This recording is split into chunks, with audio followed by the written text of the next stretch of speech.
در حال قرمز رنگ کردن جمله‌ای که در من پدید آمد در بازگشت بخوانم و جمله آن زنی در مورد بازگشت به ایران بودم. زنی که مرا به دنیا آورده، که در من حضور یافت. 2 نقطه. درست است.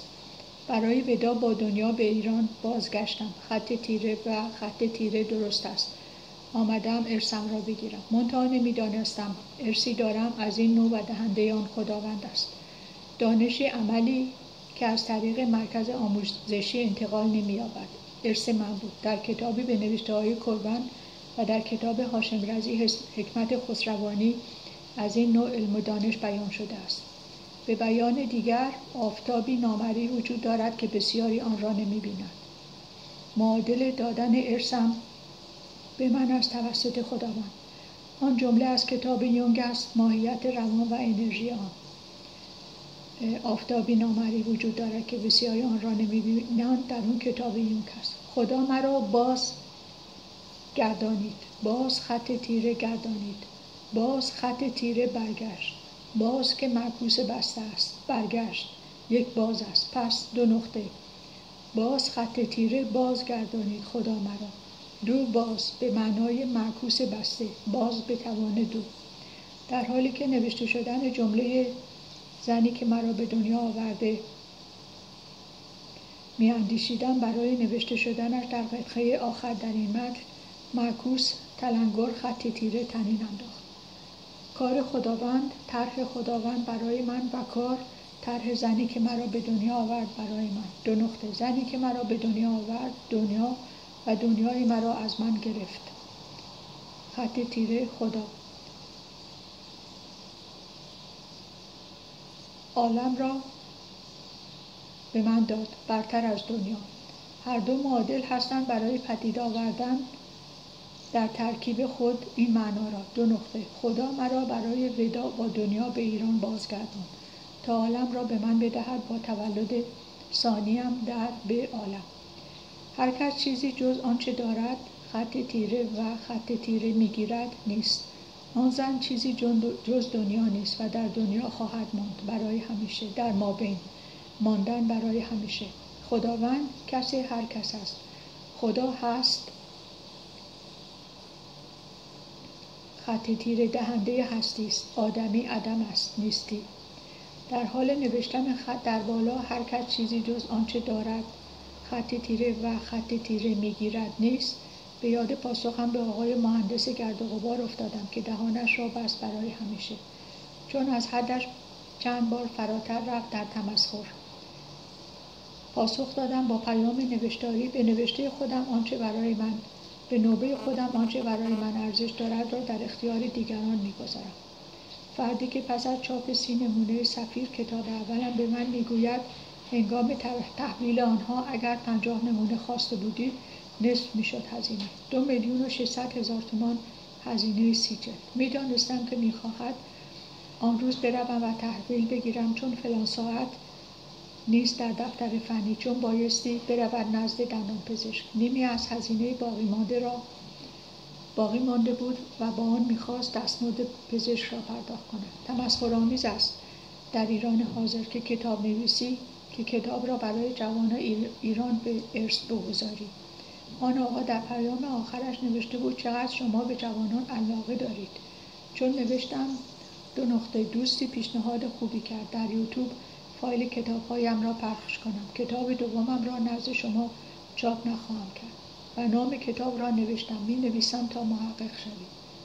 بعد از رودست خوردن از او که برای من ضربه نبود، چون یک گنج از سفیر و ارزش آن بی نهایت است. به جای اینکه بنویسم میدانی کی هستی؟ میدانی کی هستم؟ زندگیم را در مقدمه کتابم خوانده‌ای. زندگی سختی را انتخاب کردی. جمله خطاب به من توسط دکتر ژوسپن، روانپزشک مسن مجرب. پس میدانی قصد من چه بوده از انتخاب آن زندگی. و مرا خانم دکتر خطاب میکرد. آن آقا مهندس گرد و غبار مسئول دفتر فنی. به جای این مرتبه از پاسخ که مرتبه او و امثال اوج گرفت، پاسخ من خود به خود بدون تفکر نوشته شد. و دهانش را بست برای همیشه. ادامه پاسخم این بود: همانطور که یک وکیل فرانسوی قانون جدید و مدل نامه را در وب پخش کرده بود، پزشک عمومی هم از من خواست قرارداد کارم را فسخ کنم و قانون کار فرانسه حقوق بیکاری را حذف می‌کند برای کسی که استعفا بدهد. کلماتی که پزشکم تلفظ کرده بود را به وب دادم و آن قانون که هنوز ناشناخته بود و مدل نامه یکی از پاسخ‌های گوگل فرانسه بود را یافتم. یکی از معجزه‌های زندگی. ختم پیامم برای آن آقای مهندس گرد و غبار. در ادامه خدا در تقابل با انسان، با این نوع افراد، زنی که مرا به دنیا آورد و این مهندس، در بازگشتم به ایران، خط تیره گشتم به ایران، خدا دنیا را هم به من داده بود قبل از وقوع تجربه نفسانیم. 2 نقطه. حقوق پدرم به من تعلق گرفت برای سهمم از آن، در حالی که مأمور نظامی تشکیل پرونده درخواست من به من و برادرم گفت اگر تابعیت فرانسوی داشته باشه حقوق تعلق نمیگیره. در درخواستم نوشتم که تابعیت دارم و نیروهای مسلح استعلام در این مورد انجام دادم. مسکن زیبا و کوچک را دارا شدم. پس از آن بی نیاز از ضامن برای انتقال وام به من، چون مستمر بگیر شده بودم. سپس خدا مرا به عالم به دنیا آورد. نه زاده شده است و نه زاده است. در نماز بگو که او یکتاست، بی نیاز و همه به او نیازمند. نماز. می توانم تقابل عمل زنی که مرا به دنیا آورد در ترکیبی که معکوس را در بر دارد و طرح خداوند را به این صورت بنویسم: آن زن دنیا را از من گرفت. خط تیره خداوند دنیا را به من داد. وجه سوم: ارتقای من توسط خداوند به عالم. همچنین با این ترکیب: 2 نقطه.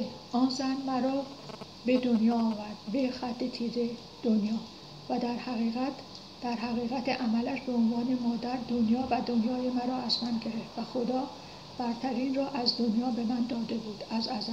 2 نقطه.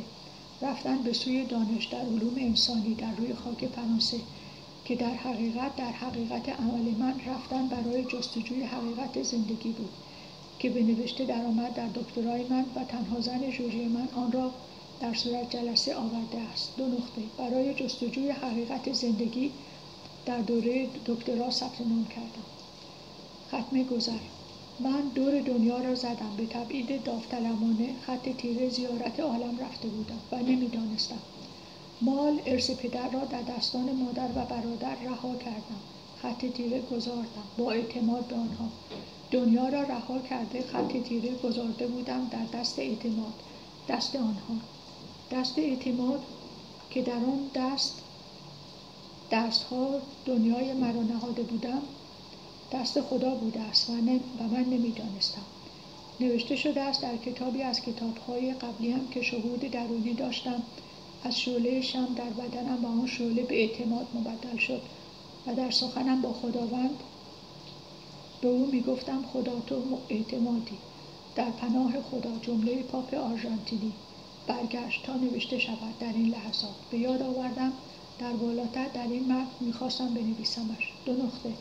هیچ تصادفی در کار نیست. ما همگی در پناه خدا هستیم. جمله پاپ آرژانتینی. در بالا در گذری که از تماس تلفنی من با آن خانواده دور طرف بزرگ مادری می نوشتم خواسته بودم بنویسمش. 2 نقطه. آن تماس تلفنی از طرف من برای آنکه زن خانواده از من سوال کند مادر شما ارث شما را به شما داد یک تصادف نبود، خبر بود. خبر در گیومه برای آشکار شدن طرح پنهان شده. در فیلم زندگی پاپ بندیکت 16 که بر کنارگیریش از سمتش بود، پاپ آرژانتینی این جمله را تلفظ کرد که گفتم: سومین دعایم بعد از نماز. 2 نقطه. اراده خودت را جاری ساز، مرا از بی‌ایمانی مصون بدار. از جملات گاندیجی. میخواهم این متن را با این 2 کلمه خاتمه بدهم. قبل از باز کردن این فایل برای نوشتن در آن با خودم گفتم درونن 2 نقطه. روی داد، روی خط تیره داد، رخ داد، رخ خط تیره داد، چه کلمات زیبایی دارم زبان فارسی. رخ، رو، خط تیره، رخ. ختم کتاب 11.